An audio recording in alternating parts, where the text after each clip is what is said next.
Hi, Happy New Year.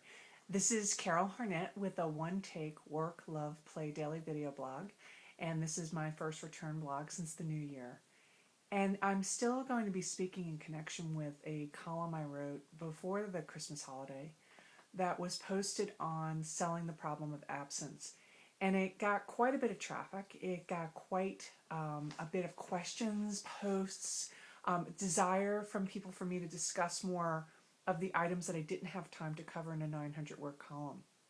Because I am talking about my column for FCC regs, I do need to indicate that I am hired and paid by HR executive to write that column, and they in no way influence this video blog or what I'm about to speak with, or nor do they require me to do this. So I'm going to try to do this in snippets and just keep it quick and to the point, because probably a lot of people outside of employers who are doing benefits or people who work in and around disability may not really care that much about this topic. And let me, right before the Christmas holiday, I talked about the concept of overemployment and undervacationed, and the idea that we pay so much attention to tracking absence that we don't pay attention to tracking people not being absent enough, in other words, for what we do schedule. What do I want to talk about next? What I'd like to talk about today is this concept that got a pickup around the same time my column came out, called the decline effect. And there was a great article in the New Yorker, a follow-up article or a linchpin article by John Allen Paulus on abc.com on the decline effect. And what the decline effect is this.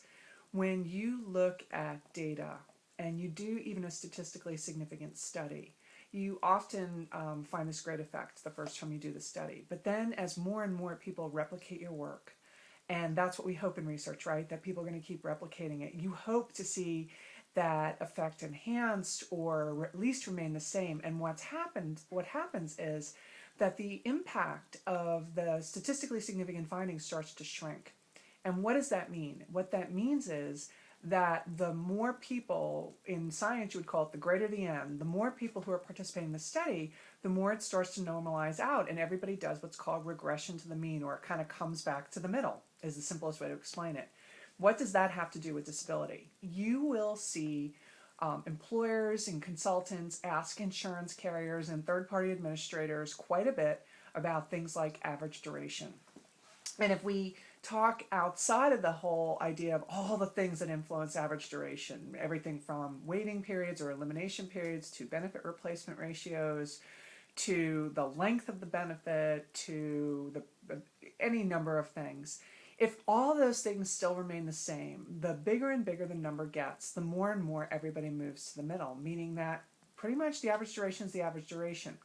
So when you read about statistics around disability, particularly around the use of disability insurance, everything from incidence or how many claims are filed, to duration, the length of the claim, to return to work rates, to all of these different variables, realize that particularly with the top 5 and 10 carriers, pretty much everybody's about the same.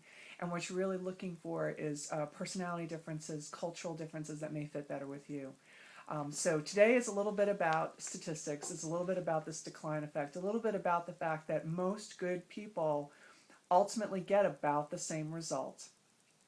So this is Carol Harnett with a one-take Work.Love.Play daily video blog, saying to you that I hope you had a great work day, that you've gotten to enjoy some lovely love, and that you don't forget to play.